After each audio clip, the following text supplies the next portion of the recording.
Hello, everyone, and welcome to the last lecture of our semester together. I've enjoyed this journey with you, and I hope you have too. Today, I would like to do a little wrap up, thinking generally about some of the things that we've learned, tapping into some of the more specific things that would be important to take away, and overall, talking about thinking qualitatively and how you can bring that forward in your work, in your research, and in your life. So what have we learned today, or sorry, what have we learned throughout this entire semester? Well, hopefully you feel you've learned some skills that will be very applicable. And I think that these are skills that are also quite transferable. So qualitative research, is a big tent idea, as we like to say. And underneath that tent can be many, many different ways of doing this work, and also many just different ways of manifesting the kinds of skills and perspectives that we've been talking about throughout the course. So you've learned to think about knowledge. You've learned to think about how knowledge is made, philosophies behind knowledge. We talked at the beginning of the course about epistemologies, how we know what we know. So you've learned to really kind of step back and critically reflect, and come hopefully to some of your own personal perspectives on what is true, what is truth, how knowledge is made, and the different ways that we reconcile and critically reflect on that. We've also learned a lot about ethical practice and research. We've talked a lot about perspectives of how we take ethical stances, how we work ethically, how we protect risk, how we increase benefit, and also how we think about who does research, who gets to do research, whose voices are privileged in research, and where knowledge is coming from, and perhaps decentering some dominant knowledge to make space for new knowledges that are important for us to learn from and also grow from, to deal with some of the things that, some of the ways that we are reproducing inequities in our knowledge systems. And we've learned about particular skills in qualitative research that we can engage to explore these ideas, these questions, these perspectives, these understandings of knowledge. And in particular, you've been able to practice the technique of interviewing, which is, of course, a very central technique, but involves a lot of skill. It involves listening, it involves preparation, it involves reading both the word and the silences and the unsaid. It involves thinking about context very deeply and bringing a multifaceted view to an interview so that you can really appreciate the various perspectives that are being given. And so these are really skills that can be transferable outside of research.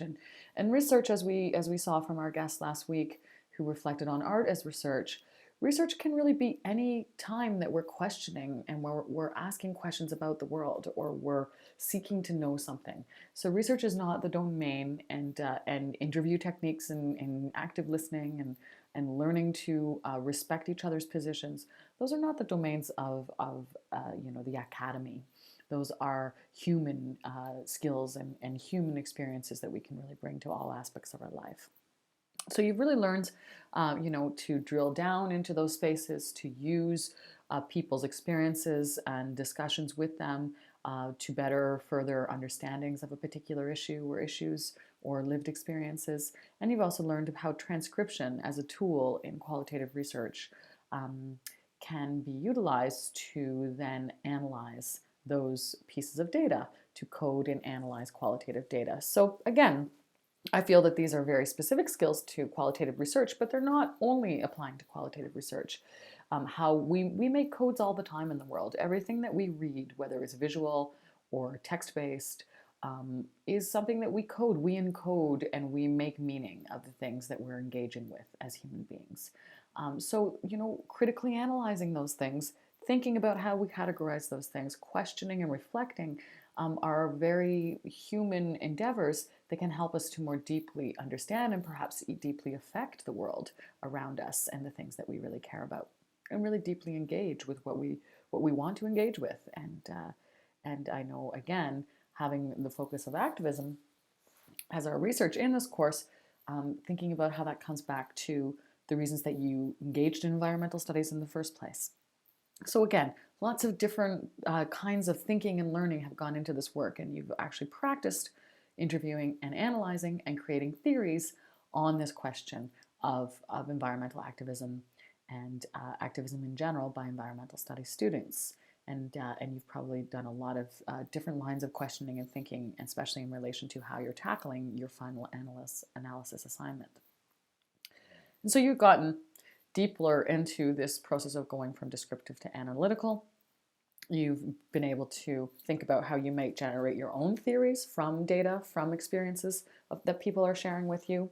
And you've thought about how to communicate these. We've discussed how to communicate findings, how to think about telling good stories with data, and also how to explore the arts as research and how to bring the fullness of our creative selves, we're all creative beings, into this question of understanding the world, and also into this question of being good researchers or thinking about how we might do research to learn and to build.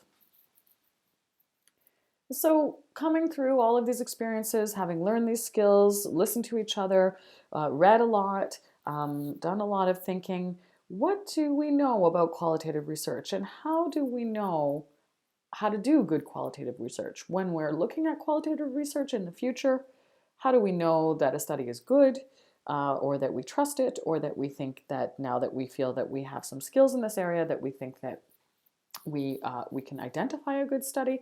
And how do we know when we're doing good qualitative research? What is the big takeaway that we can think about in terms of what do we know about qualitative research? So what is qualitative quality? You have a reading this week that delves into this nicely, and I think that it's worth unpacking and thinking about as we step back and kind of think about the main takeaways that have happened this semester. So one of the beginning things that we can think about is this idea of a worthy topic. So certainly, and you had to do this with your own assignment when you thought about what your question would be for our class data set for the analysis piece of the work. What is a relevant, timely, significant, interesting topic? Why are we asking the question we're asking? And certainly that is where all research begins, with a question. And so a really worthy question, a question that speaks to now and speaks to something important that we want to better understand in order to make an impact on that thing. The worthy topic is something that, hopefully you're looking for in your own work and the work of others. And then there's this idea of rigor. So how do we know we're doing good research? How do we know that it's rigorous? How do we know that it's got quality to it? So that might be because it's based on theory. It might be that what we're seeing come out is helping us build theory. So we're building either grounded theory, or we're coming in with a really strong sense of a good theory that we trust, that we feel has truth to it. It might be the amount of engagement we're doing in the field. It might be that idea of really richly and deeply engaging over long periods of time, coming to really know a context very well, coming to allow that context to speak on multiple levels. And so the time and place and space that you give to the depth of understanding, that can be where rigor comes from. And again, this idea of attending to context, really deeply thinking about and allowing that context, that place, as we discussed last week, to speak on multiple levels from multiple perspectives.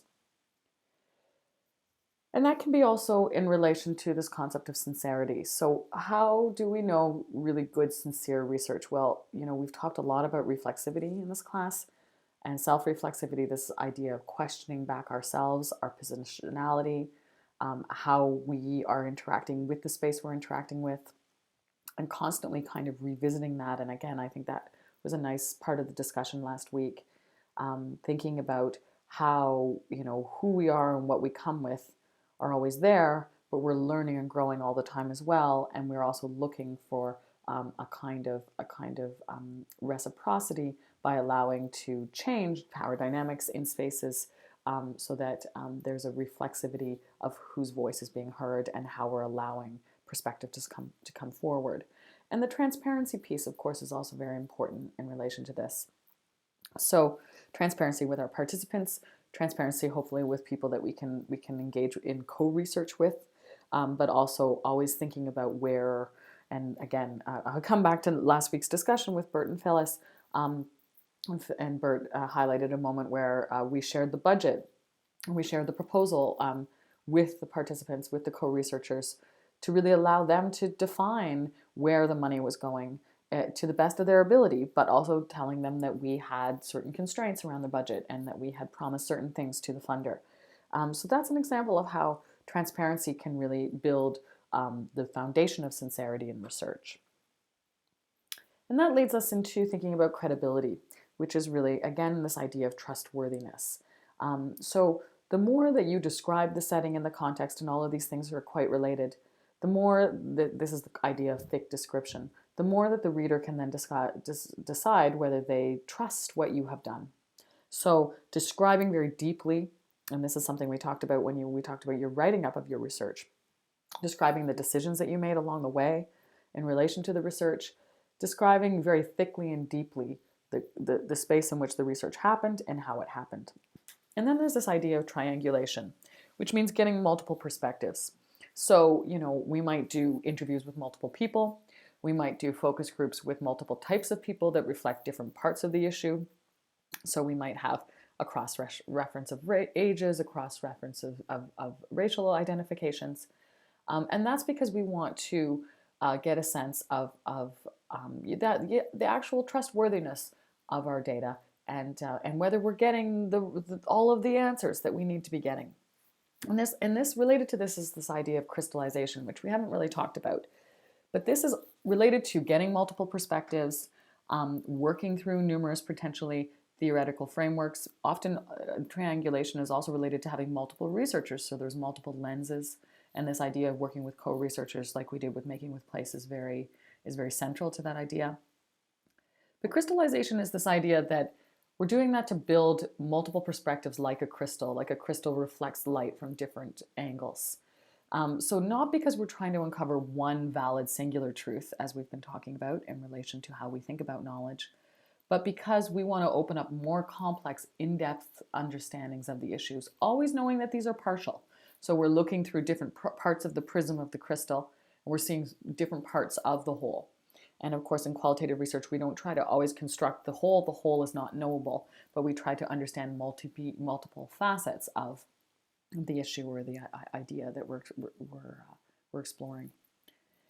And then the idea of member reflection. So going back to the people that we're asking these questions to, that we're building this research with, and making sure that what we're coming out with really resonates with them, that they see themselves in the findings.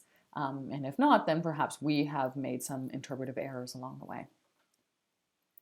And this idea of resonance is also quite important when we think about qualitative. Something that's evocative. Something, again, that the people who are involved in the research find themselves in, but also that people even outside of it, the people will read the research and say, yes, that seems true to me, or I feel that there are truths in there. That this either represents me or represents something that I've come to know about the world. And that's really where our readers will give research resonance. So this idea of transferability and also of naturalistic generalization. So we, as we make research, don't say we think this transfers to other contexts than the one that we're studying. Or that we think that we can generalize. It's not like quantitative research where we try to generalize by finding degrees of fit, and where we have a statistical analysis that tells us that we can trust this because it's a robust statistic that's coming out. In qualitative research, we don't try to generalize. We try to provide, again, this idea of thick description. We try to provide very, very strongly from the perspectives of the people that we're working with, and then the reader can decide whether they can generalize to their context. So the reader knows their own context, they know their own experiences and their own understandings, and so when they read the research, they can make their own ideas about whether it is generalizable or transferable to their specific setting. So that's why we have to provide a lot of rich detail in order to allow them to be able to do that. And does it make a significant contribution? Does it make a contribution conceptually in terms of illuminating theory or providing a new way of knowing that is important? Does it make a contribution practically in terms of learning something that will help us change something very practically that will make things better, whether it's something in an institution or a system? Or does it make a contribution morally? Does it help us know better something that has been morally sidelined, marginalized? And of course, coming back to ethics, thinking about how ethics were done procedurally, where, was there informed consent? Situationally, was there an attention to the dynamics, the power dynamics in the particular space? And relationally, was there a real attention to diversity, positionality? These things all, again, link together. But when we're looking at a qualitative study or we're doing our own, we want to make sure that we're attending to these things and we can see that there are answers to these within our work. And is it coherent? Are we reporting findings that are interconnected with the literature, that are interconnected with the focus of our study? Does it answer our research question? And is it our interpretations coherent with all of the different ways that we've been exploring this? So again, coherence, resonance, sincerity, these are key ideas that help us think about quality and qualitative research. And yeah, we've been exploring a lot of different things this semester. We've talked a lot about participatory approaches. We've talked about different ways of doing qualitative research. We've talked about how collecting data and analyzing data kind of are part of a continuum, that they happen in many ways concurrently.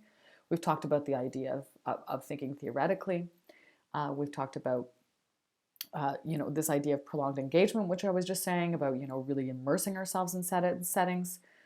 We've talked about journaling as a way of reflexivity.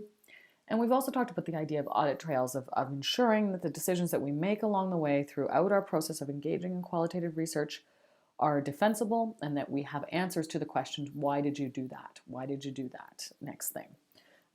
So these are all ways that we think about stepping back and reflecting on how to do qualitative research. You also have an interesting reading this week from Weiss and Fine, which talks about speed bumps from the perspective of students who have engaged in qualitative research. So you yourself have done a piece of research. You may well be going on to do a more major piece of research, because I think some of you are required to do that in your program plans. And so you can learn a lot from reading the perspectives of students who have just completed or are in the process of completing perhaps similar types of research.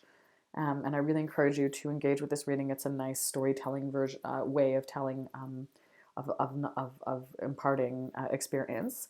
And Weiss and Fine are really speaking.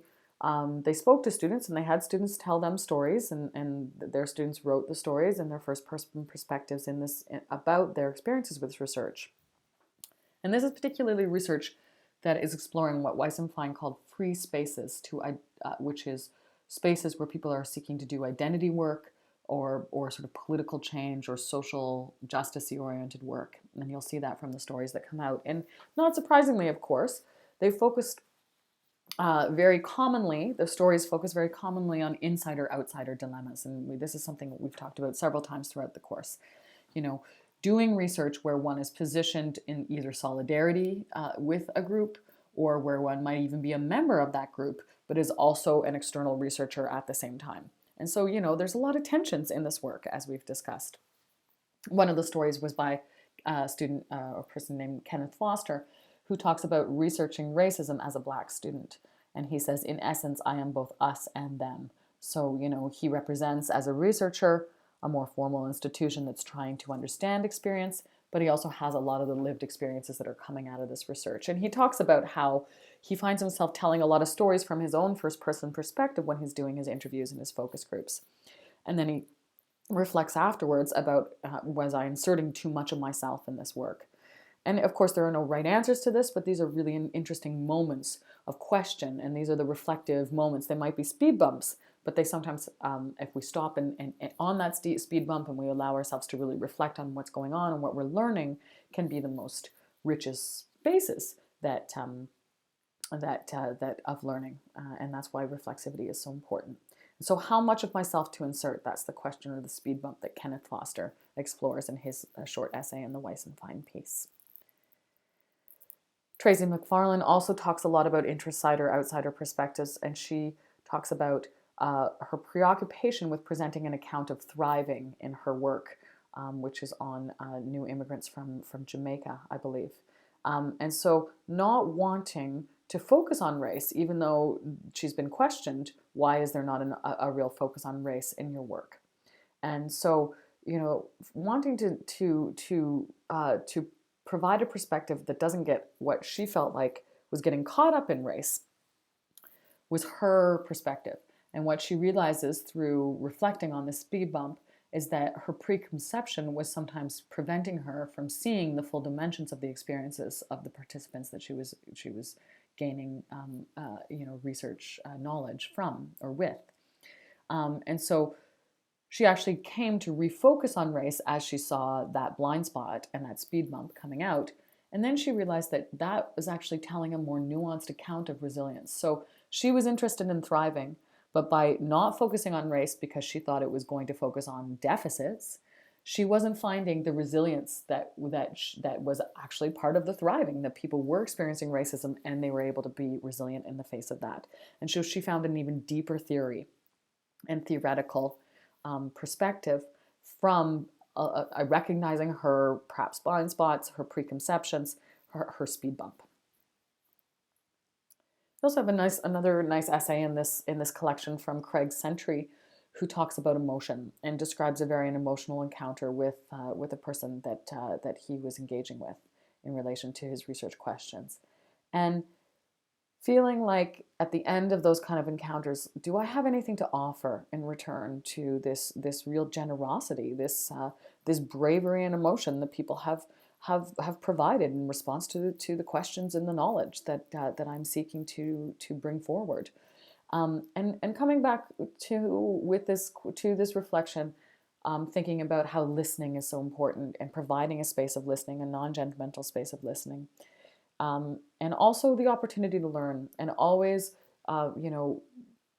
always celebrating and always remembering the humanity of that participant. Again, the bravery that they're giving in the face of engaging in this work, and that we take so much away from that, so much learning about life. That this is actually a growth opportunity for us as researchers or us as knowledge seekers, and hopefully it is. There is some reciprocity there, but thinking about that and thinking about what is given, and the emotional spaces that being an ethnographer and walking in and out of people's lives, as Sentry says. And then you have Kathleen Kamitsky, who also talks about challenges in relation to perspective and gaze. And Kathleen talks about the gaze of the institution and challenges with ethics review committees, which is something that we come up with. We know it's very important, and I just highlighted several times how deeply we want to engage with ethical practice and how we really need procedural ethics, but that sometimes we have these ethic review committees that seem sometimes to be more about protecting the university and the dangers of protection. So they might, where is the gaze? Whose focus are they really bringing forward? And sometimes, not all times, but sometimes ethics committees can seem more preoccupied with protecting the institution from liability rather than protecting participants. And they ask Kathleen questions about the honoraria that she's giving to low-income people, and questions about where is the money going, and perhaps you should provide them something like a gift certificate, or even buy them a meal rather than just giving them cash because you don't know where they're going to spend that money. And then, it's a very paternalistic, and we could question the ethics around that question that comes from the ethics committee. So sometimes ethics committees are places we also have to be very critically reflective of. They're important institutional processes. We definitely need to value them for the rigor that they provide to our ethical practice, but they can sometimes have gazes and blind spots of their own. And so, this is an interesting piece that Kathleen brings forward, but she also reflects, coming out of that experience with the ethics committee, where her gaze is coming from. And one of the people that she was working with, she refers to them as squatters, people who are living in spaces that they're not legally sanctioned to live in, but people who are having houselessness and homelessness problems, and coming from particular perspectives of poverty, and perhaps reclaiming place, as again we talked about a bit last week. And so one of the squatters says to Kathleen, and she's kind of questioning herself in terms of her gaze and her relationships to the participants and who is benefiting. They say, well, why do we have to be the subjects? And, that's a really important question. Like, who are we focusing on? Why are we focusing on this group of impoverished individuals? Kathleen comes to then start focusing on processes of gentrification and the broader social cultural forces around this group of individuals, rather than focusing in on them particularly. Perhaps they're not the main story. If they are the story, it's because there's other forces that are happening. So to shift that gaze or to broaden that gaze. So again, these reflective questions that then deepen the work of the research. And Susan Moisine talks about silences, which, we've brought up this idea of silences quite a bit in our work, or we've talked about, through coding and analyzing qualitative data, we're looking for what's there and we're looking to categorize what's there, but often it's also important to see what's not there. And Susan talks about this idea of motherhood as an institution that is built on a foundation of secrets, and her experience of researching motherhood with someone with lived experience in that space as well, and how there's a lot of silencing when it comes to capturing the data on tape, or the formal data, the formal research data, that people won't talk as freely about challenges and complexities that they might talk about outside of that formal research moment. And she invokes a quote from Adrienne Rich at the start of her piece. And Adrienne Rich is a feminist author of color who's a very powerful theorist. Speaks about how women have always lied to each other, women have always whispered the truth to each other. Both of these axioms can be true, is from Adrienne Rich's quote. So again, theorizing silence, that's something that comes up in these student stories, which is very interesting and a deep reflection. And then this, sort of central idea of voice. And Jennifer Ayala reflects on the multiple voices that she brings to her work, with the lived experience perspective, wanting to be able to speak from the perspective of the people that she's researching, and also wanting to use more of a poetic voice to do this, and how these opportunities are being encouraged. And we talked about this again in our Making with Play session last week. It's these opportunities to be more personally embedded in research, and also to be more creative in our research, to bring these ideas of arts and voice, are coming forward. We're getting more encouragement to do this, but that sometimes can also be challenging, because we're also getting encouraged to be good researchers that create trustworthy research along the lines of the things that I was just saying. And both of those things are very important. It's kind of a bit like Adrienne Rich's quote, both of these axioms can be true. But Jennifer reflects on, in whose voice shall I write, and reflecting on writing from multiple voices. And you see a piece, Jennifer in her piece provides more of an academic voice, and then more of a poetic voice that speaks more from the lived experience as a member of the culture that she is also researching. And this might be something that you yourself are reflecting on and thinking about how you want to perhaps engage creatively, even with the call to contribute to something creatively next week. And how these jive also with this idea of writing academically. And I don't have perfect answers for these, but I think these reflections by Jennifer and others are very helpful. And so hopefully, yes, between these two readings, you're able to step back, have a look at all of the skills and ideas that have come up this semester, and really kind of package for yourself, a little toolkit, hopefully, that comes out of this work that you can bring forward into all of the amazing things that you will be doing soon and in the years to come. And so I wanted to leave you with something inspiring, as we do at the end of semesters. And Amanda Gorman, who is this poet laureate in America, who's come to a lot of visibility recently through speaking at President Biden's inauguration. I provided a little video snippet by Amanda Gorman talking about how using your voice is a political choice. And I would like to replace the word research with the word poetry in her piece. So she's speaking about poetry as a political force. And I would like to think about research as a political force along the lines of what Amanda says in terms of the stories we tell, when we're telling them, how we're telling them, if we're telling them, who gets to tell their stories, why we're telling them. and who has the resources to be able to write their own stories. And if we feel that we are in positions of privilege to help open up some resources or to provide space for places that have not been resourced or that have been pushed to the margins, that have been decentered, then perhaps that's something that we want to engage in. And certainly if we're talking about environmental studies, we might not just be talking about people or social forces. We might be talking about animals. We might be talking about natural forces. And so how can we provide the voice to parts of the natural world that inherently don't have voices because they are from the experience of the animals and the natural systems of our world. And so, this idea of voice is very central to the way we think about qualitative research, especially participatory or critical approaches to qualitative research. And here, research is political because it's preoccupied with people and perhaps also preoccupied with the impacts that people have on the natural world.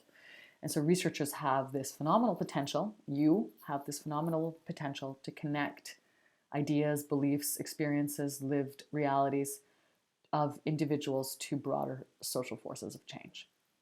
Of course, we want to do that in ways that don't serve just personal agendas, that also reflect the actual experiences of the people that we're engaging with. We want to do good, trustworthy, credible, qualitative research, but we can do that in the service of better understanding the social forces and the natural forces of our worlds that we seek to engage and address and change. And I really do want to say thank you to the way that everybody's engaged in this course and bringing their perspectives and questions and ideas, and whether it was through your tutorials, whether it was through sharing during lecture sessions, or whether it was through your work, because I know there's been some really deep engagement across many folks in this course in the way that you have engaged in the work and you're continuing to engage in the work. And we are looking very forward to learning from you in your final analysis essays. And so on that note, I really hope that we can do some final sharing together as a group this coming Monday at our last Zoom lecture session. I would like to take an hour and a half for that session. So we'll start at 11 o'clock. We usually start at 11:30, but we'll start at 11 o'clock next week, and we'll go to 12:30. And so if you have photos that you'd like to discuss that help express something that you want to say in relation to this course, or if you have poetry, or if you have any other kind of work that's creative that you'd like to communicate, whether it's about your experiences of activism or whether it's about results that are coming out of your analysis assignment, then please bring them. You can email them to me hopefully by around 8 p.m. on Sunday so that I can put them into the lecture PowerPoint. Or just bring them and we'll hopefully be able to share our screens. I think if you bring them to lecture, I can make folks co-hosts if they want to share their screen. So even if you don't end up sending them on Sunday, have them on hand when we meet on Monday, and there may be space for folks to bring sharing forward, because I've only received a few so far, but I'm hoping that there will be more. And if you don't have something creative, I know it's a busy time of year, you might have ideas for something you want to create, but you just don't have the time to do it. You can still bring forward anything you want to say. At this point, we're ending off the class. Or maybe it's a result that's coming out of your research that you really think it would be important for the class and for, to highlight for myself to bring forward to the faculty at Environmental and Urban Change, so that York can really hear what's coming out of the results of our research. So we can use this session to share creatively with each other, to celebrate each other's knowledge that has been built through this course, to learn more from each other as we wrap up the semester. But we can also use this session if there are things you really like to put forward that you would like to bring forward beyond our class, because you're learning something in your analysis that you really think needs to go beyond your paper. You can also do that in your paper, and you can highlight in your paper if there are things you really feel you want to express from your research. But this is an opportunity in our last class to bring forward any of those things that really are gelling into knowledge that we can build together, and that if you want to put forward also to the faculty. So I invite you to do that. And I also want to remind you of our ethical imperatives in doing that. So we have a very robust call to anonymity and confidentiality, which you engaged with at the outset of starting your research for this class. And so we want to continue with that. So we don't want to use any identifying things in anything that we say on Monday or anything that we share on Monday. It should not identify individuals. There should be no names or other kinds of identifying information. It should all be anonymous. And we will respect confidentiality. Everything that's shared in that session will remain confidential to that session, and it's not something that you should go and discuss outside of that class or that session. Just like with your interview, you would be confidential to your interview participant and not share the things that came up beyond that discussion, and certainly not share them in ways that identify people. And you could share things in a very broad way, which you will do, of course, with your analysis. Your analysis is sharing ideas and learnings, but it's not identifying the stories of those individuals. That's where the anonymity and the confidentiality come forward. And if you're sharing any images in terms of photo voice, then really it should be a default that the people are not identifiable in those images. And you may be, if you choose to be, but that other people are not identifiable, or there's enough anonymity going on in the photo. Perhaps they're far away, or there's some blurring or something like that. That it's not clearly sort of a real kind of personal shot of that individual. And just finally, along the lines of ethics, I want to let you know that because we have, talking about institutional ethics boards again, we have a protocol that was reviewed and approved by the ethics board at York University for this course, because again, you've all engaged in a piece of research and you abided by an ethical process that we covered together in order to do that research. So I have to, as per the directives of the ethics board, submit a reporting form to say this research is concluded, and to let them know who was engaged in the research. So I am required, as part of the ethics process, to submit this form, which will have your student name, your student number, and saying that you engaged in this piece of research. That's all the form will say. It won't have anything from your papers or anything like that.